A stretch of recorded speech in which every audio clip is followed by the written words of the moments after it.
आस्ते आस्ते। अरे दीदी, पश्चिम बंगाल की सरकार, हाँ पश्चिम बंगाल की सरकार के 40 लाख किसान, 4 लाख, बुमटा नाम 3 लाख दीदी मोबाइल का नंबर, प्रत्यक्ष, ये मोबाइल 7 लाख भाई मोबाइल का नंबर, मजदूरों को अरे भाई मोबाइल का नंबर, कोई सुविधा नहीं प्रदान कर रही है। ना भारत की एजेंसी से मिल रही है, केवल उसे वोट बैंक की चिंता है, केवल वो बंगाल को बांग्लादेश बनाने की चिंता है। मुर्शिदाबाद उसका उदाहरण है और घड़ियालू आंसू बहाती है कब, जब कश्मीर के अंदर नापाक कायरतापूर्ण हत्या की जाती है और बांग्लादेशी और रोहिंग्या को संरक्षण देती,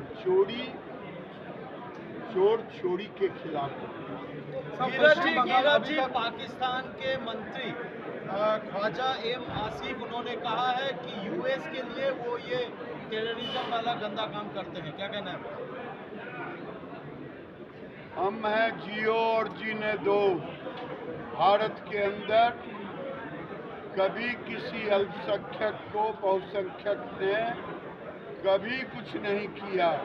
बांग्लादेश में हिंदुओं का जीना मुश्किल कर दी है, मंदिरों को जलाया है, उन्होंने इतना बड़ा अत्याचार किया है।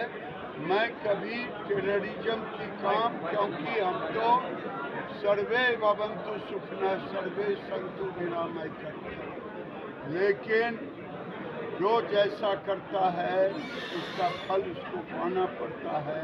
बांग्लादेश को भी जो किया है हिंदुओं के ऊपर, उसका परिणाम उसे भुगतना है। भारत सरकार ने भारत सरकार ने ये जो बोले हैं कि पाकिस्तानी लोगों को 48 देश छोड़ना पड़ेगा, पश्चिम बंगाल सरकार का कोई अभी तक कोई स्टेटमेंट नहीं आया पाकिस्तानी के बारे में, या आपका क्या कहना है? भारत सरकार ने कहा है कि राज्य सरकार को तुरंत करनी चाहिए, क्योंकि कोई विदेशी आते हैं उस इलाके के थाने में उसका रिपोर्ट होता है, उसकी जानकारी होती है।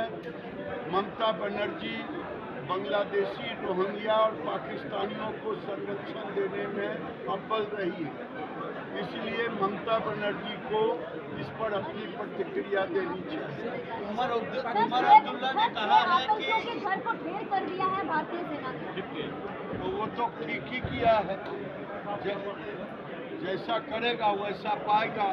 जीरो टॉलरेंस ऑन आतंकवादी, ये भारत सरकार की नीति है, ये ममता बनर्जी की राज्य सरकार नहीं है जो बेशर्मी से कहे कि मैं रोहिंग्या और बांग्लादेशियों को मेरे रहते कोई नहीं निकाल सकता। सर, ममता बनर्जी ने कहा था कश्मीर मामले में कि गृहमंत्री चुनाव प्रबंधन में बिजी रहते हैं, आंतरिक सुरक्षा का ध्यान नहीं रखता है। ये आंतरिक सुरक्षा को तो तोड़ने का काम ममता बनर्जी की सरकार ने की। आंतरिक सुरक्षा क्या है? वो बांग्लादेश और बंगाल की सीमाओं पर, बॉर्डर पर बैरियर लगाने से मना कर दिया।